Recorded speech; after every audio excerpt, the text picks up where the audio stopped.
What's up, y'all? Welcome back to Let It Be Known. It's me, Darren Randall. We back with Lamar, and today we're gonna talk about football. We're gonna talk a little bit about basketball, but first, let's dive into Rob Gronkowski and what's going on with the Buccaneers team right now. The Buccaneers, they're sitting at what, 6-8 right now. So a lot of I wasn't expecting them to, I thought they'd have a much better record going this deep into the season. They're sitting at 6-8. They shouldn't even be having a division spot or a playoff spot right now. But Rob Gronkowski, I don't really like to dig too much into the drama, all the speculations and shit, but I feel like this deserves a little bit of looking into. Rob Gronkowski, it's a plain simple quote. I'm kind of bored. Plain face. Dot dot dot. And if you look at his caption or his bio, he still got Tampa Bay Buccaneers tight end. So I kind of found that as like he's not retired. Clearly, he still maybe want to play. But how you looking at this tweet, man? Let it be known. No, yeah, this tweet kind of threw me off guard as well. I just, you know, I mean, honestly, I think Gronk can maybe still play. The only thing you got to think about, in that case, is just the injury, part of it. Just because Gronk is prone to injuries. I'm pretty sure he's coming back healthy, but the team is already 6-8. They got 3 games left. I just feel like in order for him to really, get back to the Tampa Bay Buccaneers, I feel like he should come back when if they actually, was in the middle of a playoff run, which they're not. So, I mean, they're leading the division, but I mean, I don't know. It's tricky. It's kind of tricky. I mean, it would be good to see Gronk come back and be reunited with Tom Brady, but they fighting for something right now. I don't know how the chemistry is gonna mess up with that receiving core. Obviously, Brady and Gronk have chemistry, but Right. what if they do some new plays in there and stuff like that? So I don't know, man. I don't know, man. Gronk is a troll sometimes, man. He got everybody wondering now. Man, he might have took a little bit of sips of too much and just started getting on Twitter and start typing. Maybe he just maybe it was just in a moment. Sometimes you're in a moment, you just be like, damn, I kind of miss ball. But in the long run, you're like, actually, nah, fuck that. I don't want to play. But I'm looking at Hmm. Grunt. You said about chemistry. Why not? He's already been on the team. He's already cool with Mike Evans. He's already good with Chris Godwin. Pretty much everybody, not everybody, but the majority of the team that was on that Super Bowl run is still pretty much on that team. Gronk's a pretty easy, cool dude to I feel like mix with. He's a good energy. He likes to party. He likes to have fun. So I feel like he's good. He's easy to communicate with. And then he's Gronk. Gronk and Tom Brady. The connection is unstoppable. We know it. They never been stopped, even in the Super Bowl run. Never been stopped with Gronk being however age, whatever how old he is. But do you feel like Gronk could still come back and make a change? You feel like he could I feel still like come he back can. and I feel like he can to a certain extent. I mean, the team like you can't dismiss the fact that the O line isn't that great this year. So it's like the chemistry is there, but shit, is Tom Brady gonna have time to get Gronk the ball? And I know he's a right, tight end, right. so he might run. He might run the shorter routes, more the check down route. So maybe that could be a key.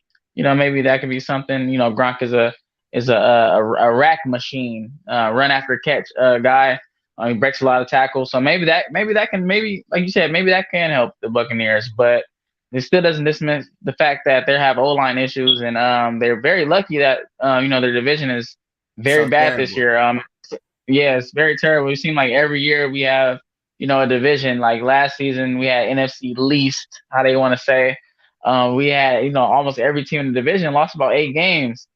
So it seems like, this year is it's the NFC South this season. So the Buccaneers are very lucky, and Tom Brady has to be very lucky as well because it seems like this might be his last season, but he might, be a. I don't even say might. He's, most likely going to be a playoff contender.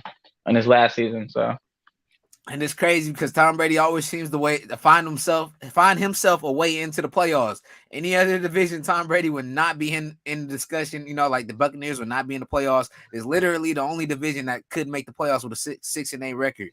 But do you feel like yeah, couldn't Rob Gronkowski probably even help out with the blocking? No, Rob Gronkowski, I feel like he's a good blocking tight end, just like the George Kittle. Not as quick, but he still can block like maybe a defensive end, maybe slow it down with the pressures. Maybe if he could even slow down the ends, you have probably better screenplays with throwing Gronk out there.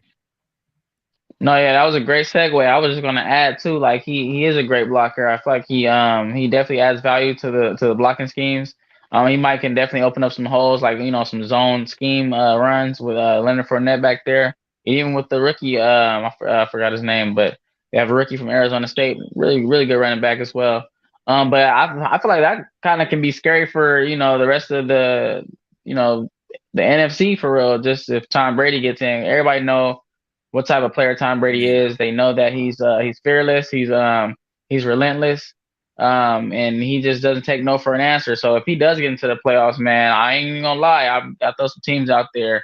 I can even mention my team first: the Eagles, the Cowboys. It's gonna it's gonna be scary if Tom Brady gets into the playoffs, man. Anything is possible, especially with Tom Brady at the helm.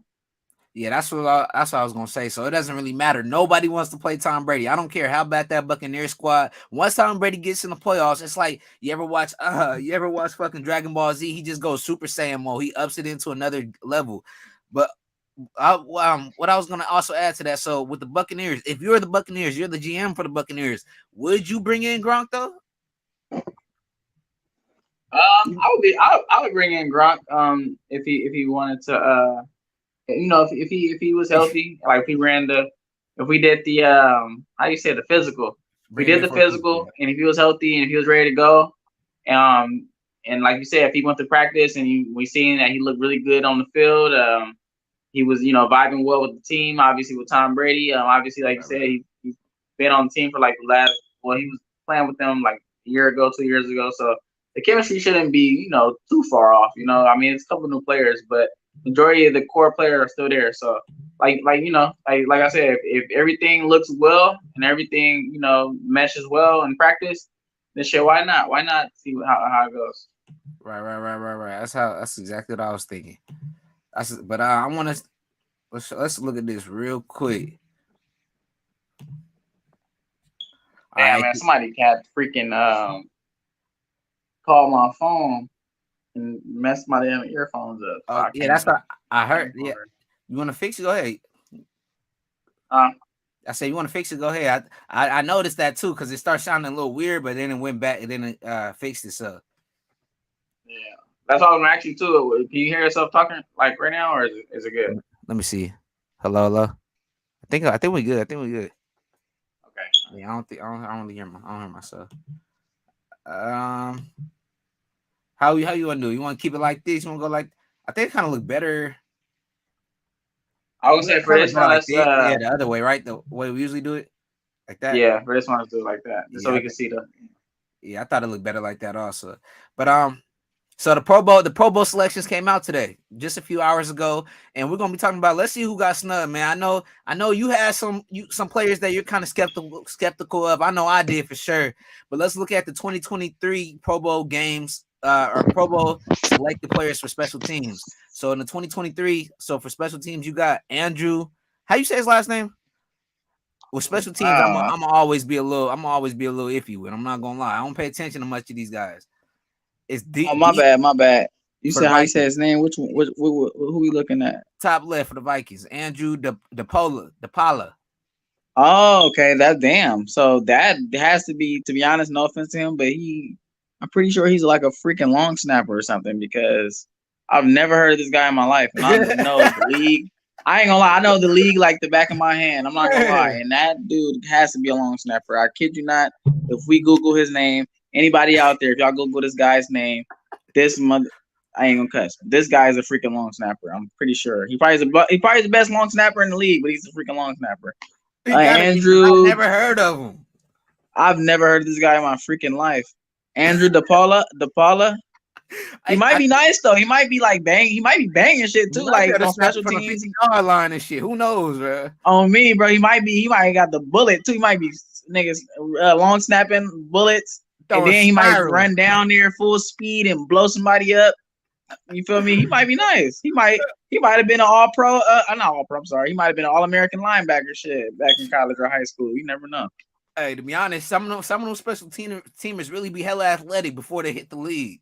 You know, it Oh yeah, kind of for gets sure, bro. thrown under. They ain't not in the NFL for nothing. They got some type of talent. They probably ran a 40, 4'5". You never know. Probably had a nice little broad jump. I don't know. You look at Pat McAfee. That boy had a boot, but damn, he wasn't that. Well, he was decent athletics. I guess we gave it to him in certain areas. But next you got KaVontae Turpin. I think Cowboys. Man, so sorry. Go ahead, my bad. This your division, so you gonna know these guys better than I do. You see them all the time. You see him a lot more. No, so KaVontae Turpin is actually my guy. Like that's crazy. Like I've been following him since TCU. He had gotten a little bit of trouble. I think he got dismissed from the team or whatnot. But he's definitely he's quite a story. To be honest, I was even surprised to see that. Don't get me wrong. I know he played pretty well this season. This was his first season with the Cowboys.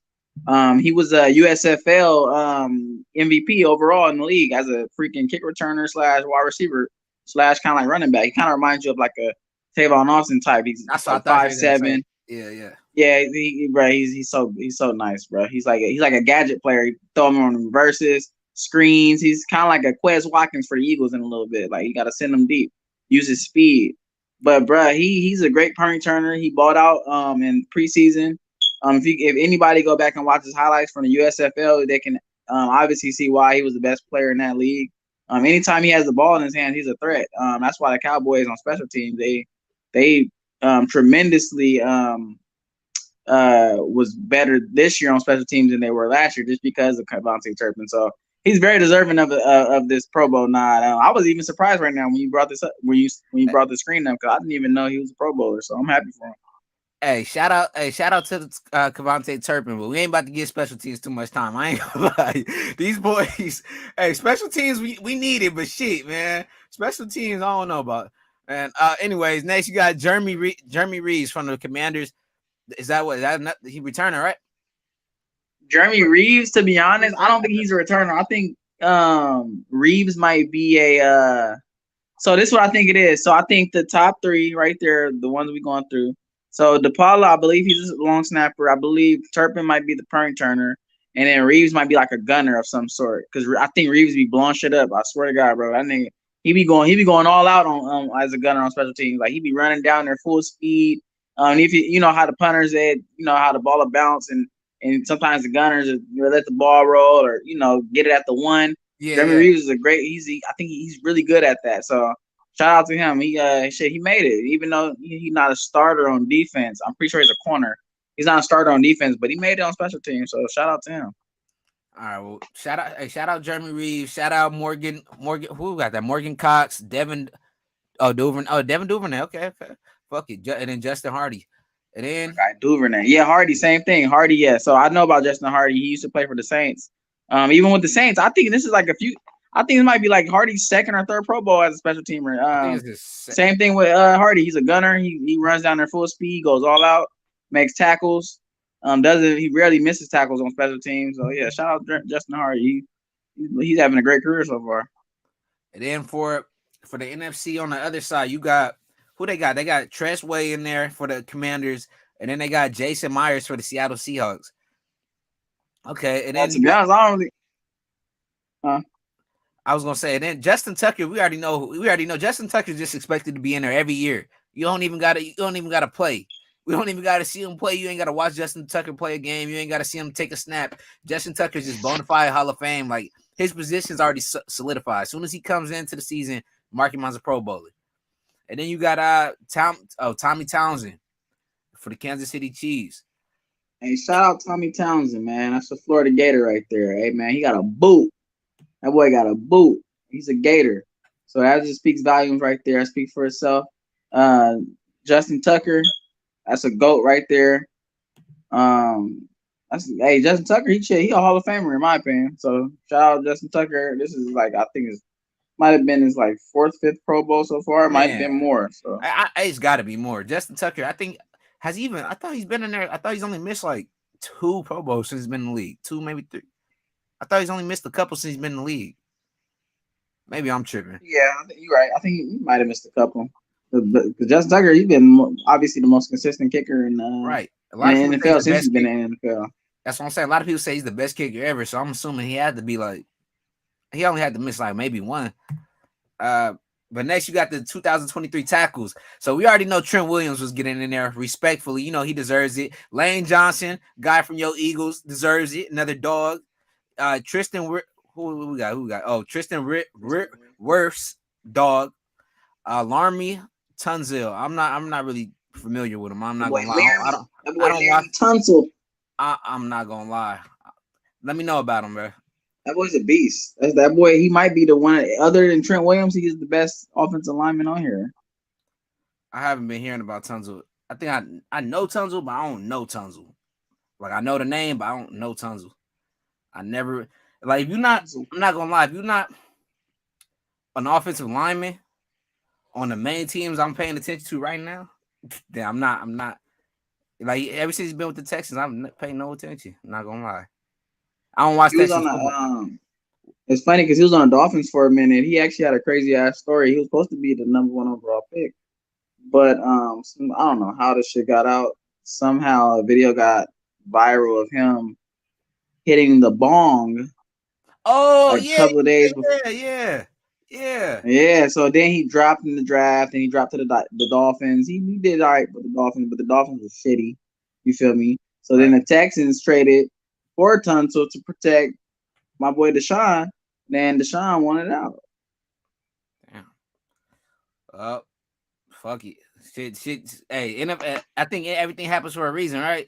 I think it worked out for. I guess it worked out in a way. But and shout out my bad. Cut you off. I was gonna say shout out Teron Armstead, man. That's an HBCU legend right there. I forgot what HBCU he went to, but that boy made it out of HBCU. He might be one of the greatest HBCU players to play right now. All right, then shout out. You already know Orlando Brown. That's a dog. I feel like Orlando Brown. He's been getting better each year. Also, like if you looked at when he first came into the league to now, like his improvement has been crazy. It's been crazy. Like I don't know. You know, even when that Chiefs offensive line wasn't looking at his greatest, it was like he always had that side on lockdown. But for sure. Orlando Brown's a young dog over there. He stand about 6'8". That boy tall. And then guards, you got Zach Martin, of course, London Dickerson, Chris Lindstorm, Joel Batono. I don't know, but how do you say his last name? Is it Joel Batono? Batonio. And then you got Quentin Nelson, of course. I feel like Quentin Nelson's been kind of having a quiet season, huh? Or is that just me? Nah, yeah. A lot of these. Well, I ain't gonna say a lot of these guys because I feel like when I look at the guards, the guys that kind of stick out to me, in my opinion, obviously Quentin Nelson sticks out. But like you said it perfectly. Because I was gonna say the same thing. Quentin Nelson has been having a quiet season. Usually we hear about Quentin Nelson, even if the Colts are having a decent year. He's been having a quiet season. I'm surprised he kind of made the Pro Bowl this year. He might have been. Yeah, he might have been doing really good though, quietly. But the names that stick out to me are Landon Dickerson because he's a second-year player. Exactly. Joel Bitonio sticks out just because he's been very consistent. That's actually a guy that's been the most consistent guard in the NFL. I think he's bounced around the past couple of years, but every team he's played on has been ass, to be honest. I ain't gonna lie, but he himself has been good.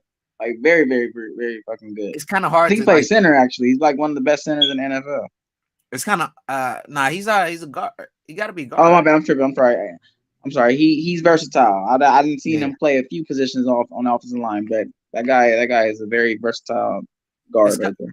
It's kind of hard to judge offensive linemen, especially like when their team is ass. When their team is good, that's when you kind of notice. You can be like, damn, look at him blowing up holes. Like when the Niners are good. They got Trent Williams. He's over here making a play. Each play, possession, you see it. But when you got a guy like on the Browns, on the Colts, on like, the Falcons, you don't really see these guys as much because they're bad.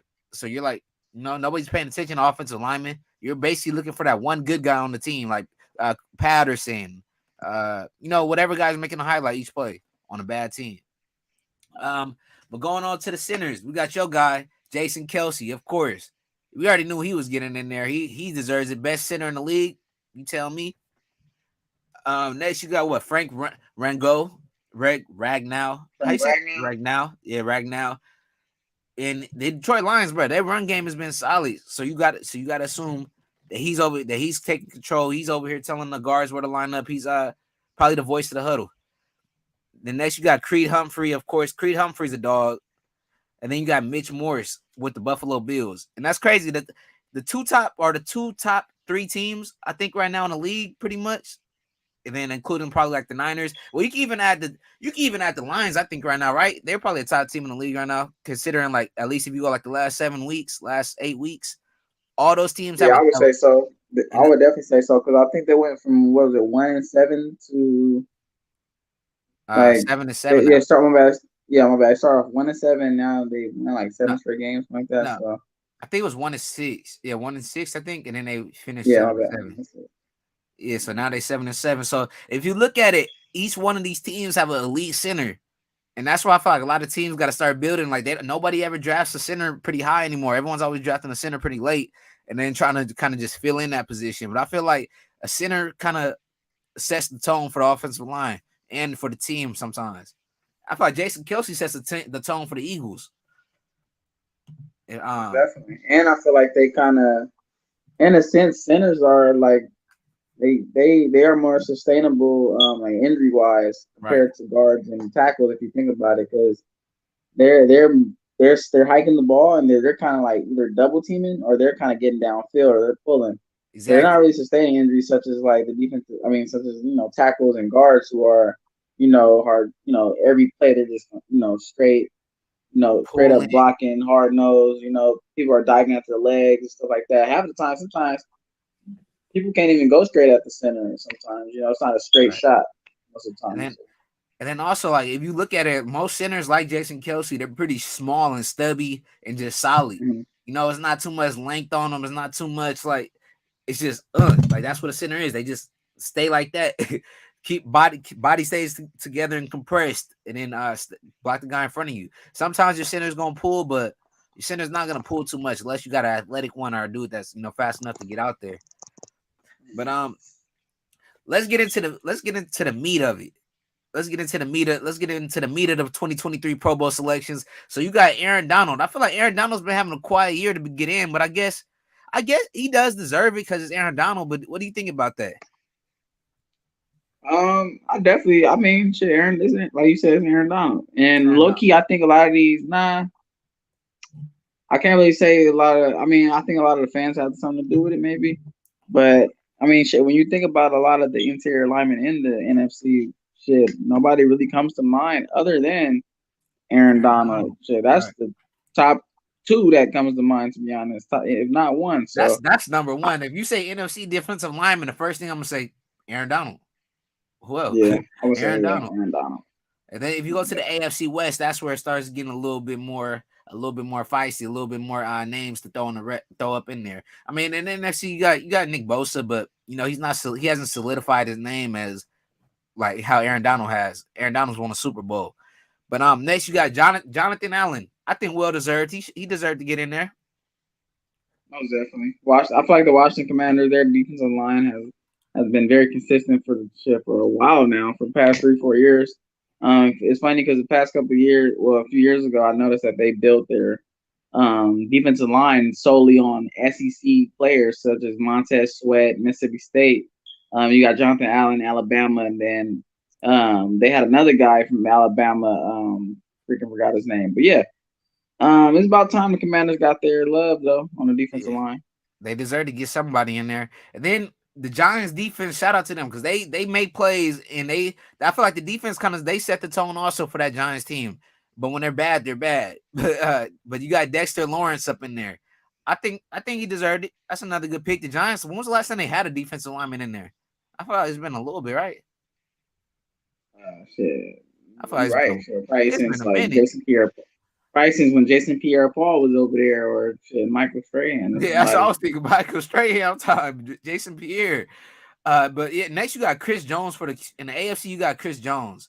Chris Jones is a dog. He's making plays consistently for the Chiefs. He's kind of like another guy. Once the season starts, you just automatically assume Chris Jones is going to be in that Pro Bowl game, if not in the Super Bowl. Quinnen Williams. I want to say this is his first time in there. Yeah. So shout out Quinnen Williams. Bless you. Thank you. Shout out Quinnen Williams though. I thought he deserved it. He's been balling with the Jets. Robert Saleh came in. He made that whole program. He made these guys believe in themselves. He's bringing the best out of the defensive players because he knows how to dig deep down in the soul and bring it out of them. And then next you got Jeffrey Simmons from the Titans.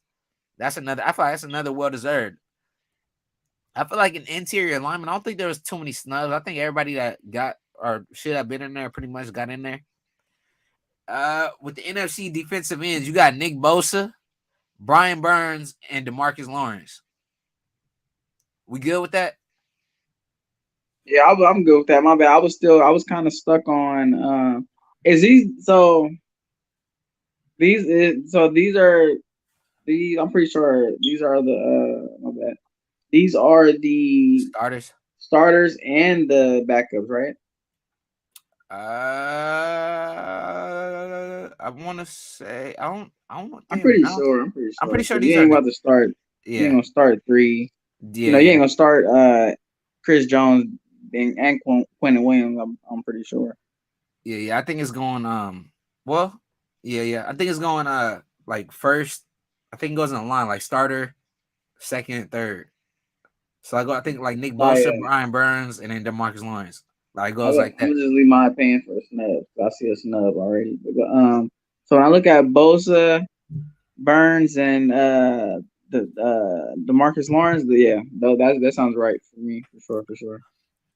And Brian Burns, I thought he had a possibility to coming over. You know, before the Niners got CMC, it was in the talks that Brian Burns was possibly going to the Niners. That would have been filthy. You'd have had 2 Pro Bowlers in the NFC or NFC defense on the same squad at defensive end. Yeah, I was hoping for Brian Burns to get moved too. To be honest, I feel like that was pretty smart by the Panthers to keep him. To be honest, just because, especially if they're gonna pay him. Like if they're gonna pay him, that was especially if they're gonna pay him. They trying to rebuild for next year, which is what I'm pretty sure that's what they're trying to do. This is a great rebuilding piece, just to keep having on your team because he's is a freak of nature. So yeah, I feel like this is a great piece for them to have on the defensive end. And then they can even go into next year's draft and draft. I think they got it. I'm pretty sure they got a first rounder. So shit, maybe they can build off of that and draft another first rounder to go on the opposite end of him, or even second rounder.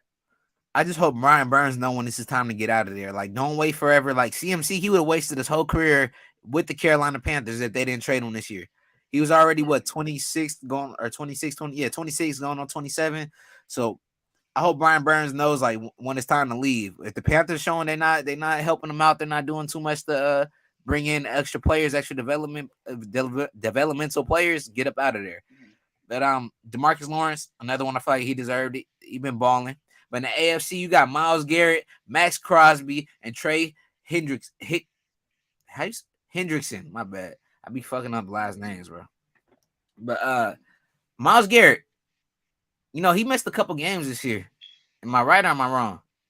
Yeah, he got in that car accident. And then when he came back, I heard he hasn't been as effective since that car accident.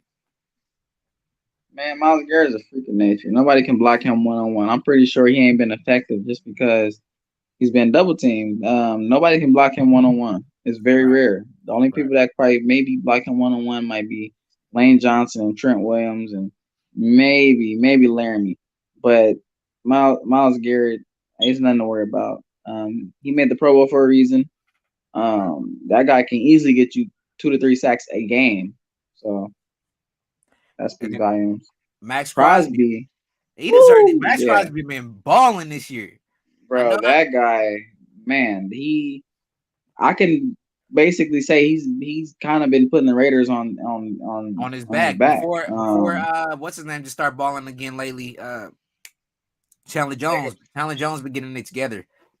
Oh, okay, yeah, Chandler. So yeah, I would say solely Crosby and Jacobs really been putting the Raiders on their backs.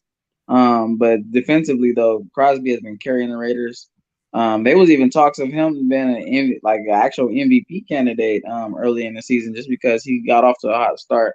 But I feel like because of his hot start though, solely on his hot start to begin the year, I feel like that's the reason why he's definitely a Pro Bowler for sure. Exactly, because he's been staying consistent as well. Yeah, when he first entered the season, like you said, he was absolutely on fire like a tamale. And then lately, he's still consistent, but he's not putting up like breaking numbers. But I feel like I'll take consistency over anything. But like Max Crosby got my favorite move. You know that little spin move he does when he's attacking or attacking the tackle. Oh yeah, a little spin move. Yeah, That's Patton Smith. that's His filthy. specialty. Filthy. I don't know. A lot more players need to start adding that into their arsenal. And then you got Trey. I think Trey with the Bengals. How you feel about it? Trey Henderson a beast. He was good last year and he's been consistent this year. Yeah, I feel like he deserves it. I feel like he definitely deserves it. And the Bengals defense that's one of the defenses that has quietly been underrated this season. I wasn't really, I haven't really been hearing too much crazy, stats on them, but they've been doing their thing. They just played the Buccaneers last game. They beat them down. They beat down on the I forgot, they played a division team like 2 weeks ago. They beat them as well. So and Henderson, he's the leader of that defense, especially that defensive line. Right. All right, now let's get into the real juicy shit. So in the 2023 Pro Bowl middle linebackers and inside linebackers, you got Fred Warner, Demario Davis, Roquan Smith, and CJ Mosley. Roquan Smith just came over to Baltimore. He's in the Pro Bowl. He was balling before they made the trade or before they made the acquisition, and now they got Roquan Smith. He's been going crazy. Fred Warner, he deserved it, but I actually felt like Greenlaw maybe should have got up in there before Fred Warner did. I feel like Greenlaw been kind of putting the defense on his back, especially this year.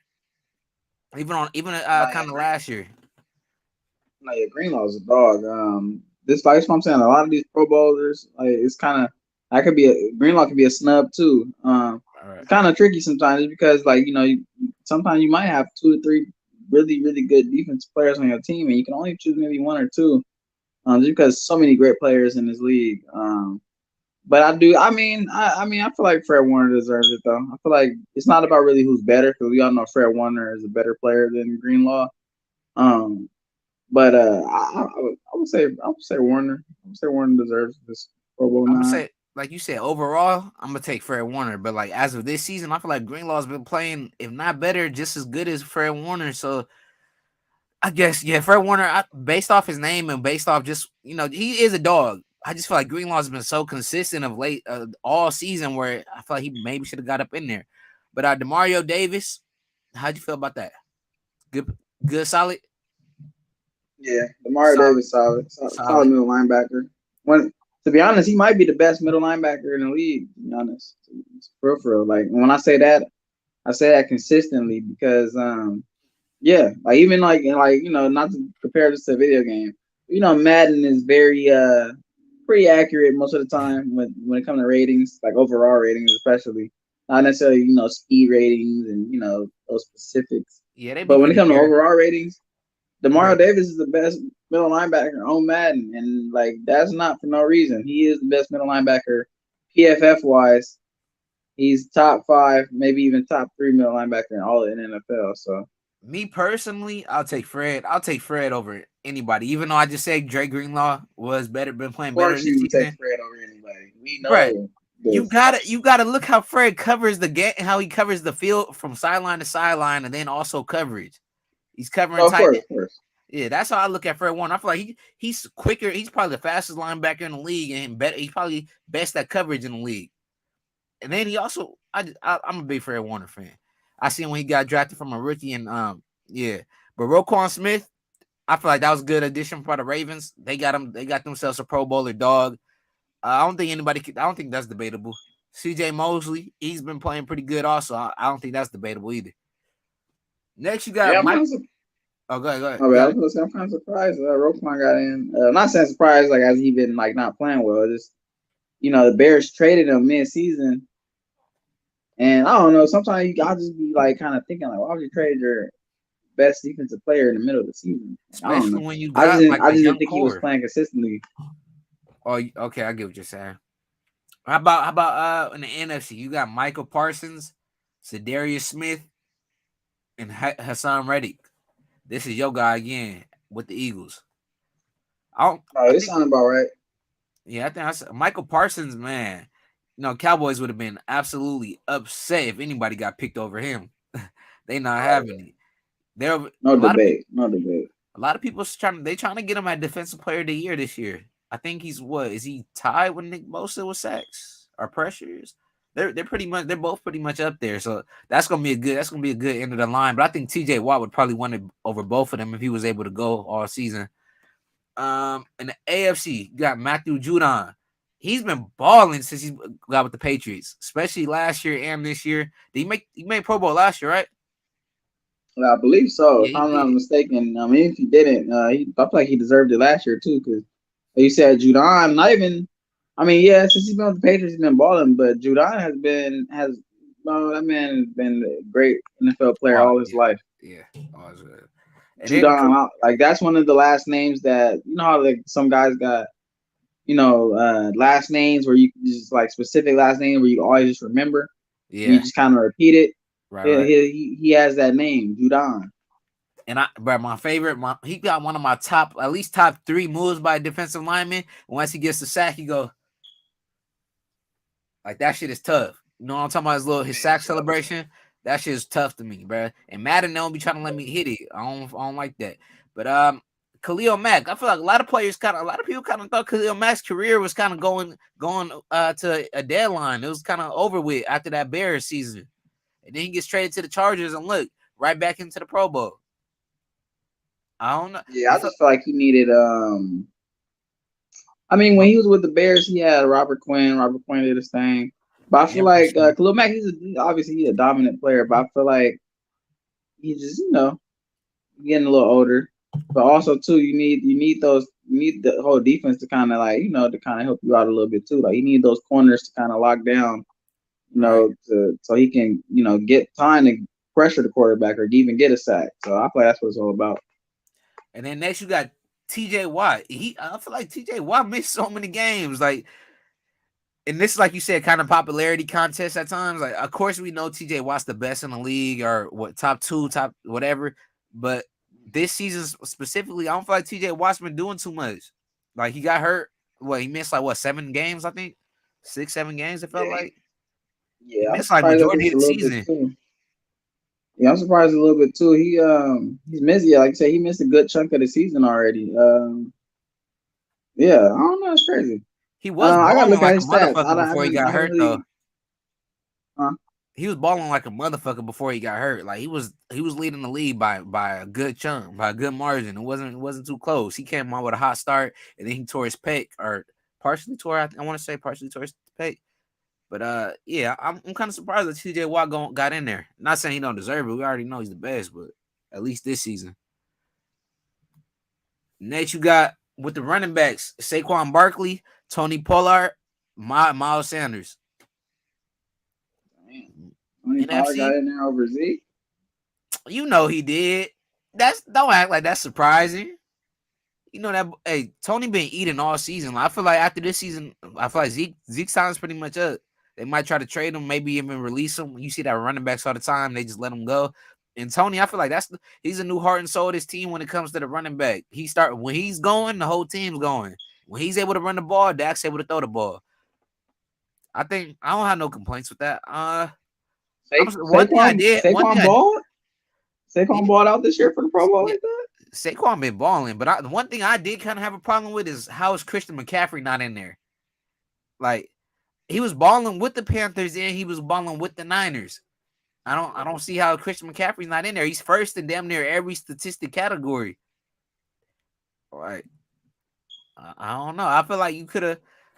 I don't know if I would have thrown him. Would you throw CMC over Miles Sanders? To be honest, I would throw CMC over that boy Saquon. No offense to Saquon. Saquon is hella explosive, but bro, Saquon missed time too. With a few games. Yeah. Miles Sanders been consistent all season, bro. He's top 5, if not top 4 in the league in rushing. Like you said, Tony Pollard has been balling. I can't take nothing away from Tony. I love my boy Tony. I ain't gonna lie. It just kind of threw me off because I'm like, damn, like he's not even the number 1 running back on his team. He's not even a starter, is he? Yeah, that's the only thing that threw me off about Tony Pollard. But shout out Tony Pollard, man. He came a long way. He wasn't even a fucking running back in college. That boy was a slot receiver on some Tavon Austin shit. He gained like 10 pounds and started just killing.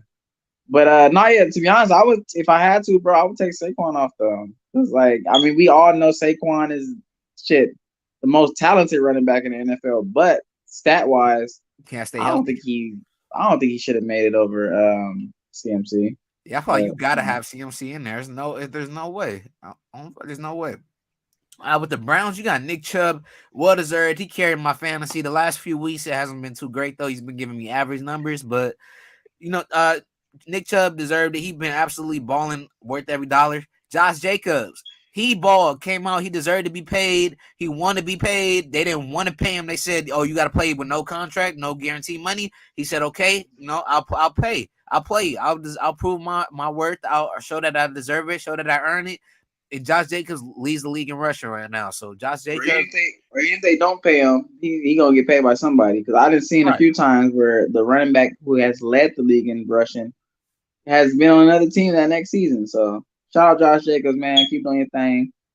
And the Raiders wouldn't surprise me if they did do that because the Raiders tend to make shaky decisions sometimes. But Yeah, I don't think they'll let Josh Jacobs go. I think they really believe in the team that they got right now, even though it hasn't shown. Like they blown a lot of games. I think they really do believe in what they got going over there. Then when nah, Derrick hit, I feel like they will. I feel like since they haven't paid him yet, I feel like they will let him go just because like obviously if they don't make the playoffs, they do have to rebuild in a sense. Like even if they do keep Derek Carr and Devontae Adams, they paid Devontae, but you gotta think about it. They're gonna have to pay Josh Jacobs hella bread. Like that guy led the league in rushing. Come on now, they're gonna have to pay him hella bread. So I don't think they're gonna pay him. I think they're gonna let him go. And I think they're gonna go draft a guy and get that rookie contract. And then they're gonna use the money that they didn't have to spend on Jacobs to go get some more free agents to build on that D line or throw in the secondary. Nigga, they secondary is garbage. Nigga, they need to go get some free agent corners.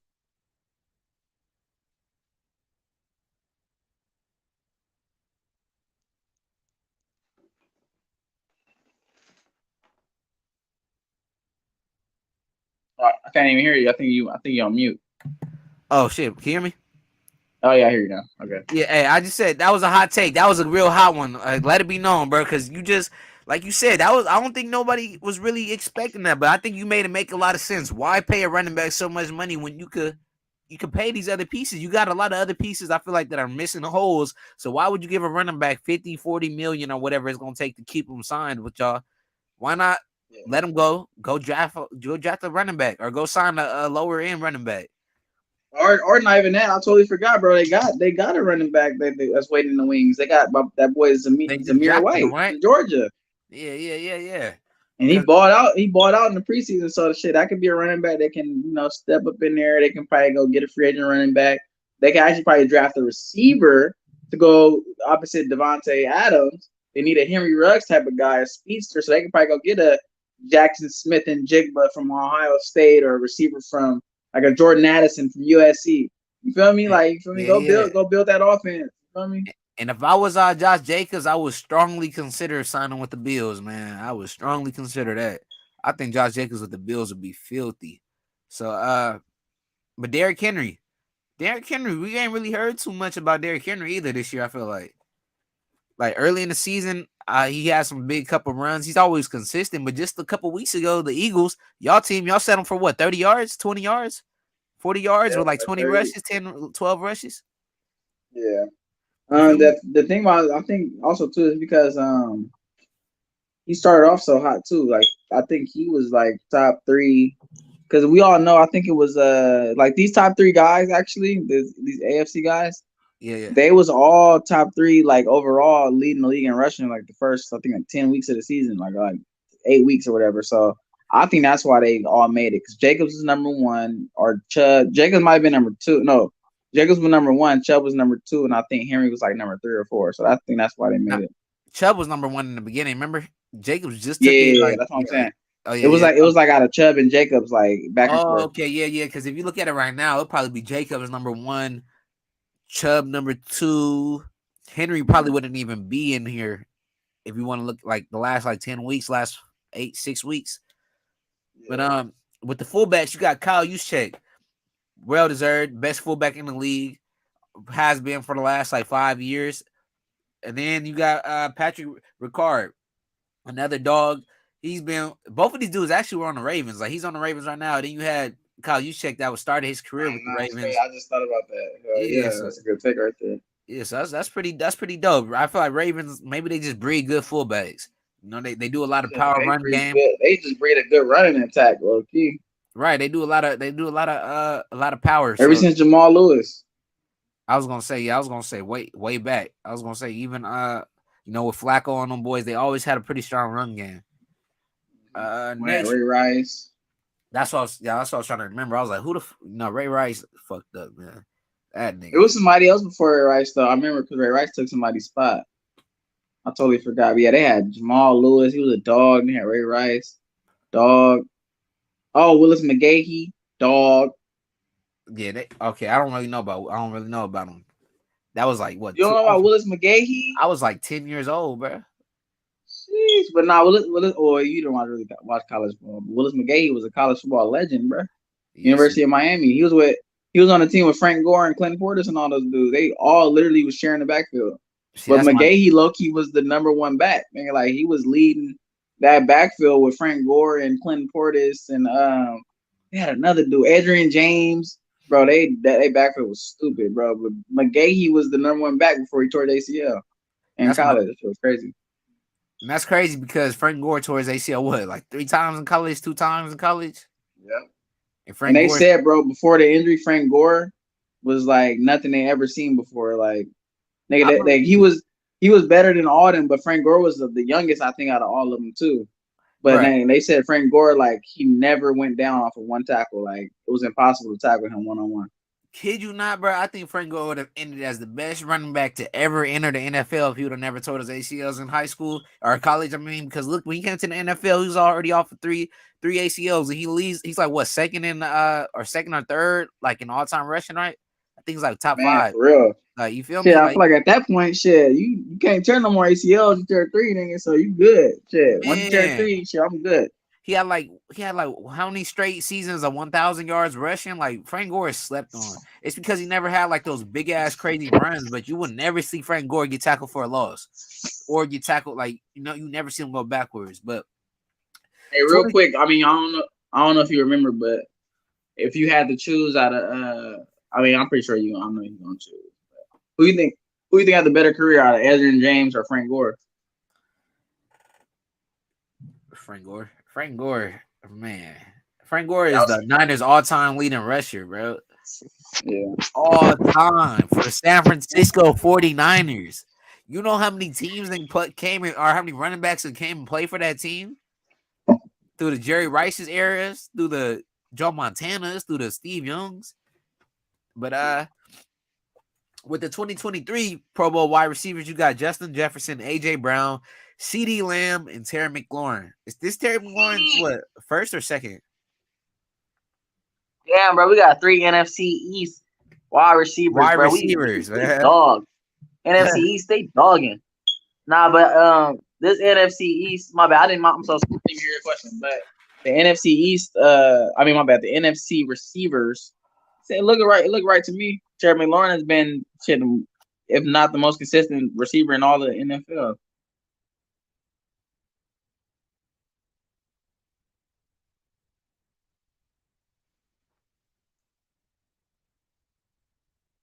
I think you're on mute again, I think.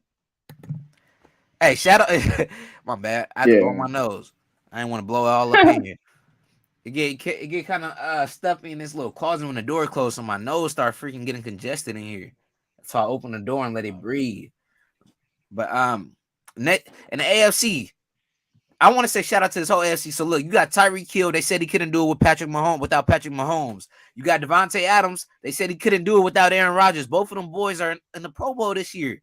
And I feel like, I don't know if this was based off voting, but if this is in a select order, I'm assuming it is because you got Justin Jefferson at number 1 on top. Why the fuck is Tyreek Hill get more votes than Devontae Adams?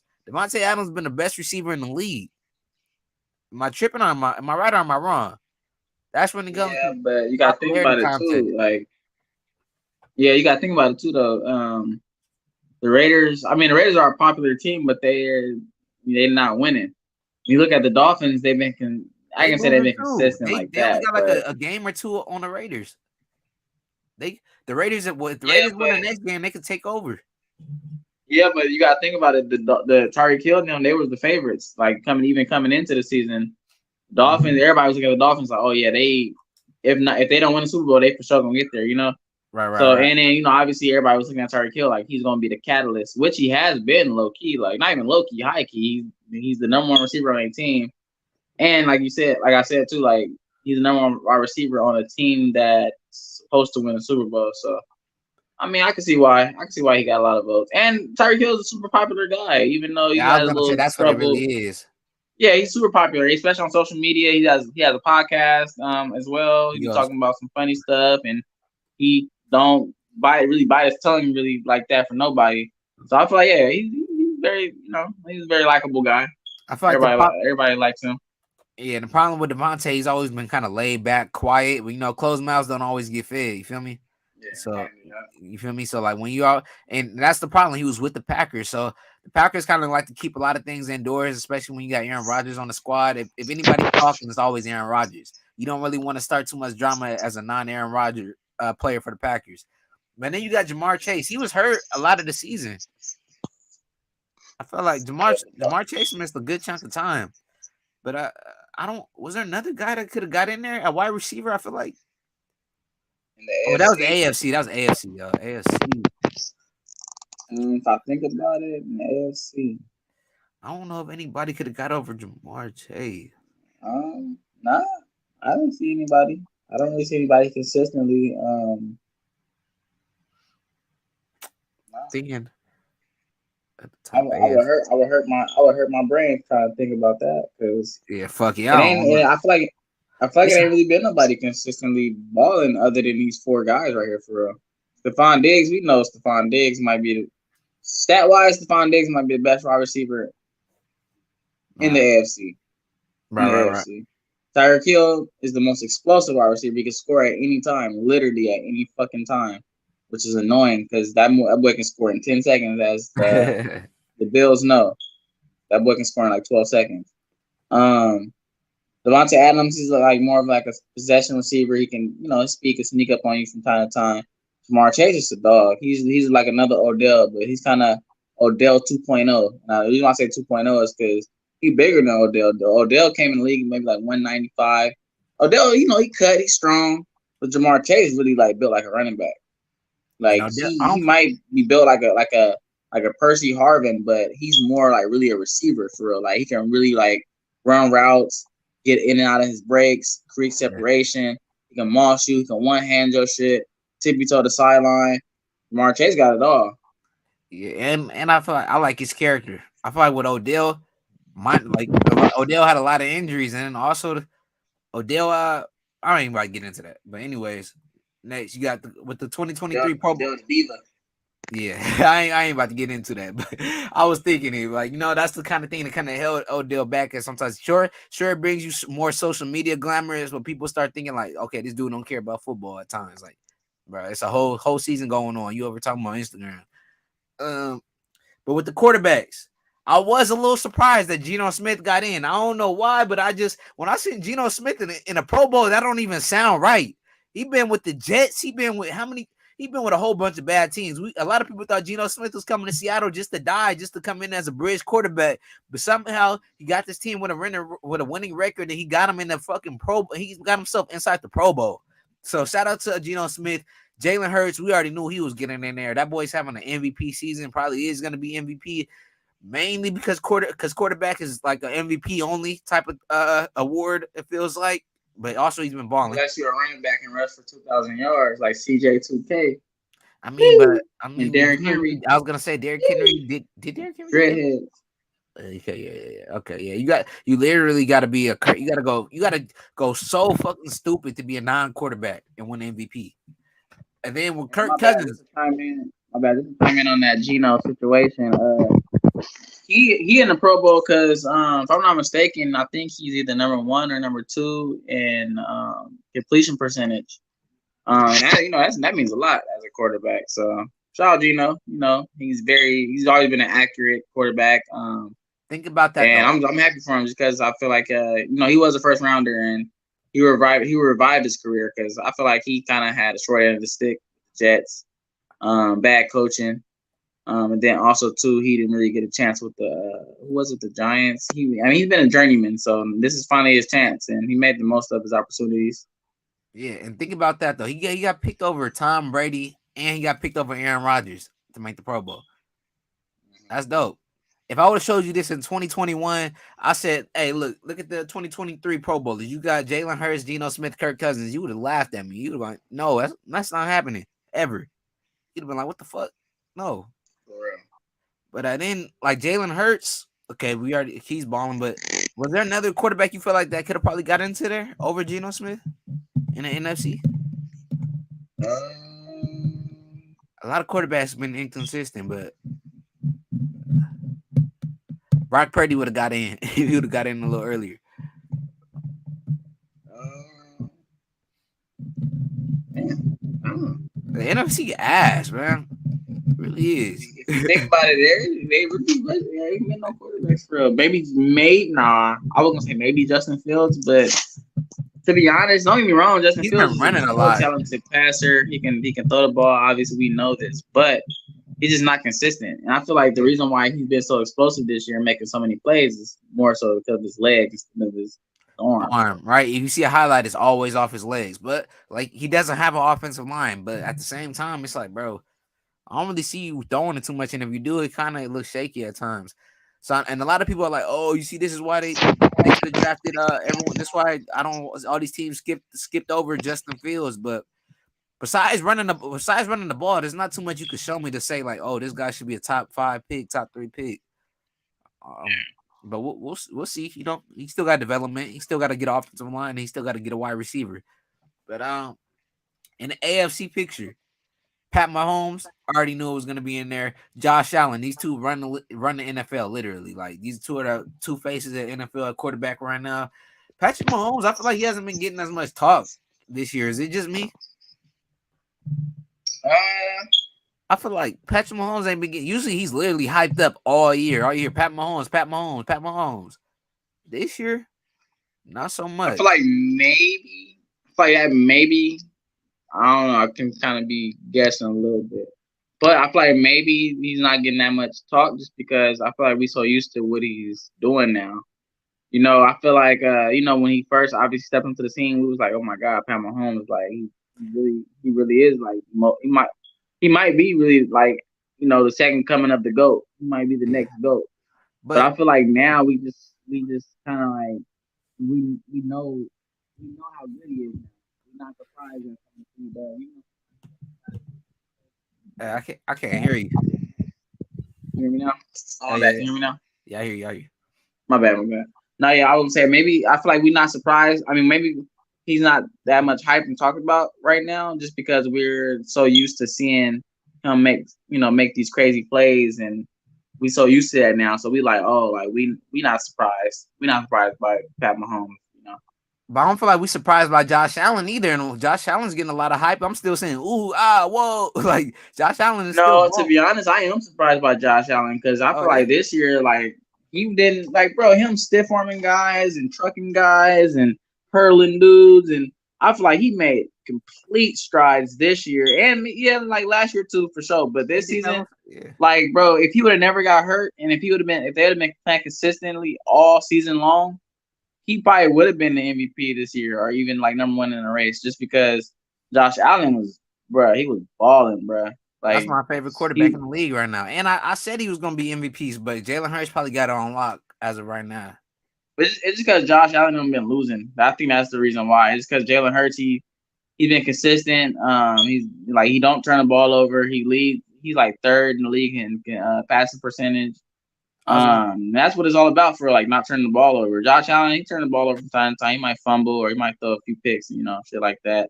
Might lose a few games down the stretch.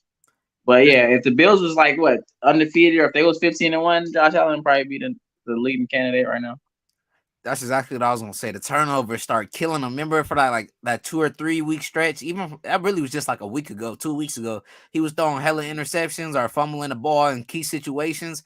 And that's always been Josh Allen's problem, but he started to clean it up. But it's like he went back to his old ways this year. Like in the beginning of the season, he was taking care of the ball, and it's fine. Like we want we want the touchdowns, we want the big plays, but you can't be going hand to hand with turnovers and touchdowns all game, every game. Like you can't do that, and that's what kind of I think that would probably took him out the MVP discussion the most.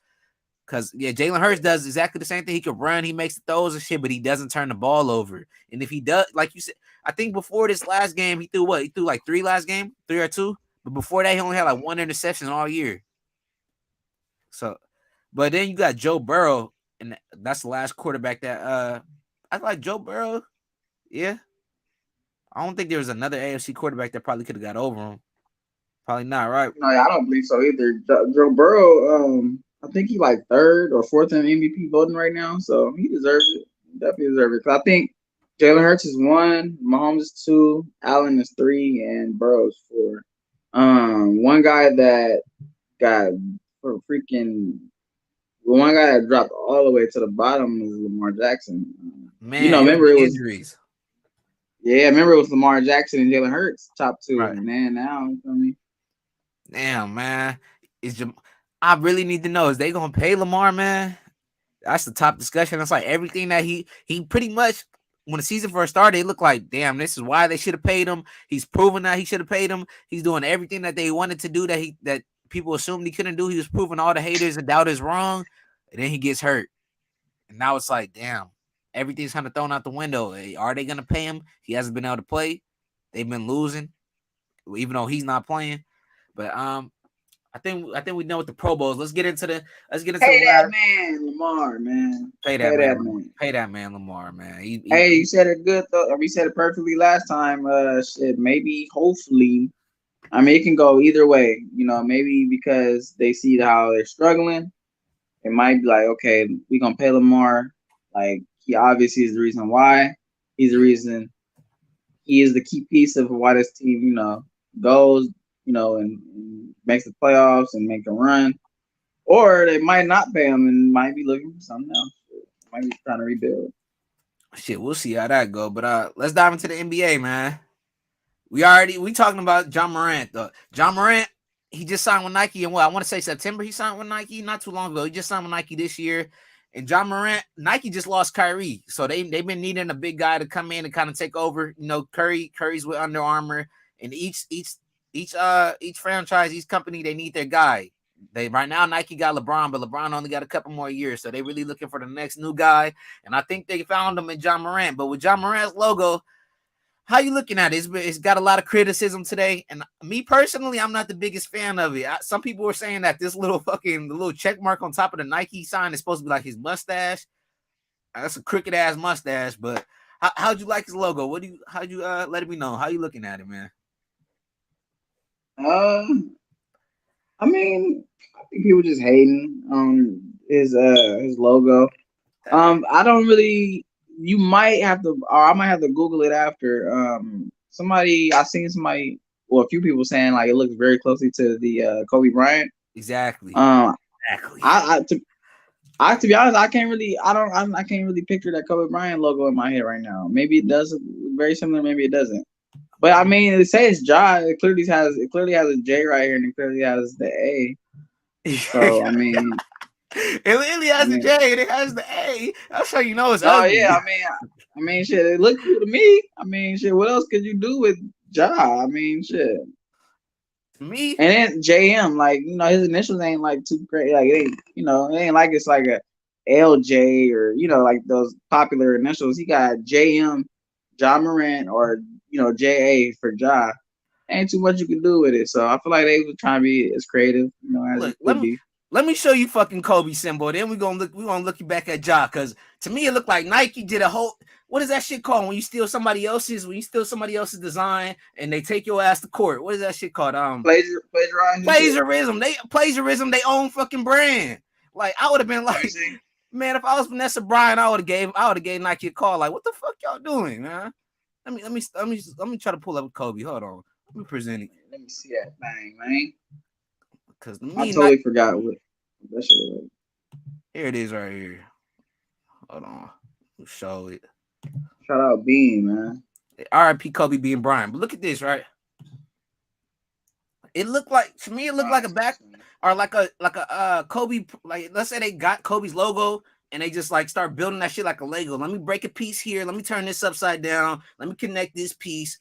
That's kind of how I look at it. Am I tripping? Or go back to Josh here real quick. Yeah, let me go back to Ja. Cause to me, that's kind of how I looked at it, bro. Hold on. Share screen. It got to be a faster way of doing this shit. God damn. Where Ja at? Man, what the fuck? I lost the shit. Let's go back to the slides. All right. Nah, but I see some similarities though. I see what you're saying. It ain't like exactly. I should have had these bitches already side by side, man. I don't like it, bro. I'm not a big fan of it. I see the J, but it's kind of crooked. I see the M. You see, okay, and the A is like the whole, what is it, the whole logo?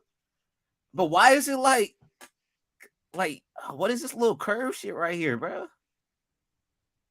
What is that? All right here, I still see it says Google Slides. Oh, you can't see it right now? Uh-uh. How about now? There you go. I don't know, bro. Yeah. I mean, it don't look exactly like Kobe shit. It's very similar though, but nah.